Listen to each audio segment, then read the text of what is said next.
Welcome to class number 2 or day 2 of our unit plan.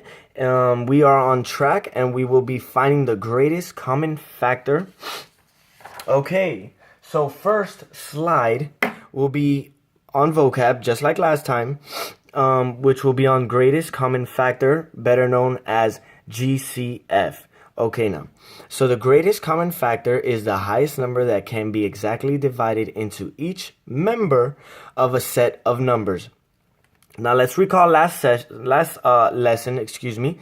We are going to be finding factors of 18. You guys go ahead back and flip to your notes and you guys should see this. And we found the factors of 18 to be 1, 2, 3, 6, 9, and 18. Why? Because when you multiply the outer numbers 1 and 18, you get 18. When you multiply 2 and 9, you get 18.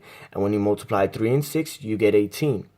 As well as we tried to do other examples like 4 and 5, and we got remainders, which is why they could not be factors.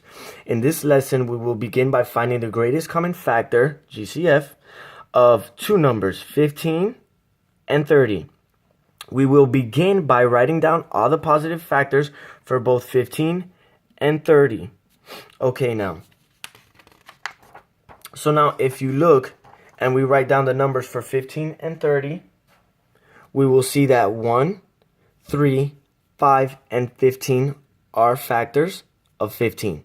Now, if you look for 30, we will see that 1, 2, 3, 5, 6, 10, 15, and 30 are all factors of 30.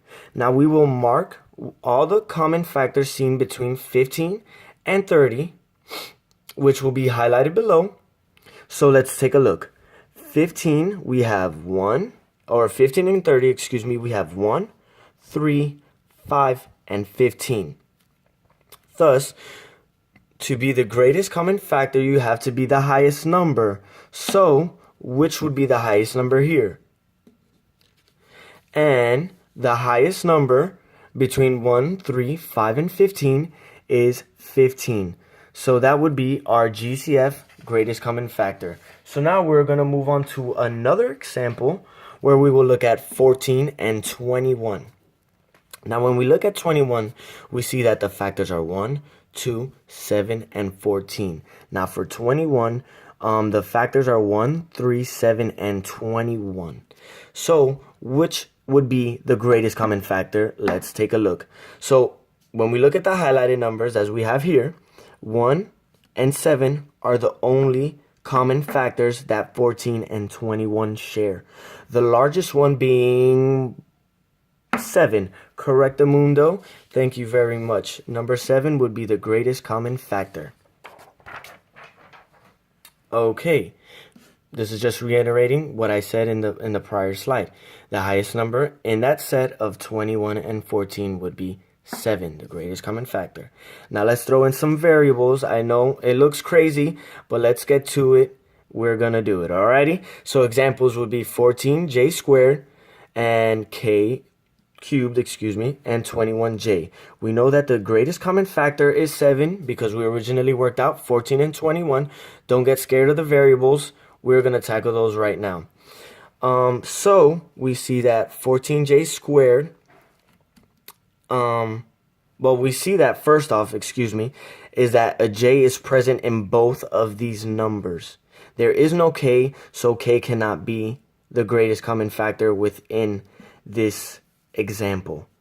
So we see that 14j squared, like I said, we have that j, -1 or j, and then we have 21j, we have j because there is no exponent. This is squared, this one is not. We stop there. Why? Because 21 contains no variables for k. Like I said previously, 21 has no k, 14 has k cubed. Now, we're going to try another greatest common factor, or GCF, with a variable. More variables, I know. Don't get thrown off by them. Let's stay on track. We got it going. Let's go. 102, 51, and 153. Now let's look at the greatest common factors, or the factors first. 1, 3, or the ones that they have in common. 1, 3, 17, 51. 1, 3, 17, 51. 1, 3, 17, 51.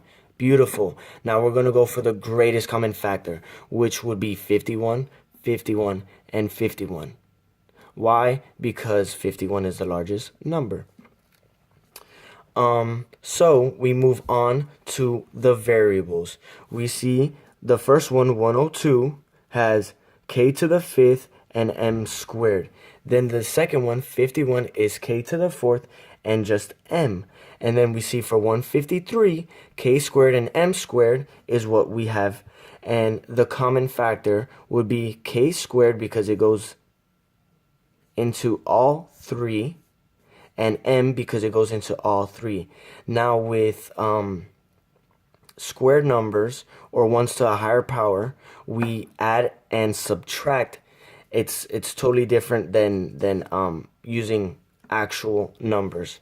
So what we would get would be 51 from our previous up here and k squared m from doing this.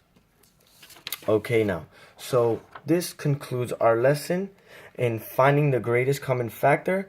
Now we will discuss this lesson and apply it to our worksheet that I handed out prior to the lesson. So let's get to it. And if you guys have any questions, any concerns, you guys go ahead and raise your hand. I'll be walking around the classroom. So please feel free to chat with a friend. I'll let you guys work in groups.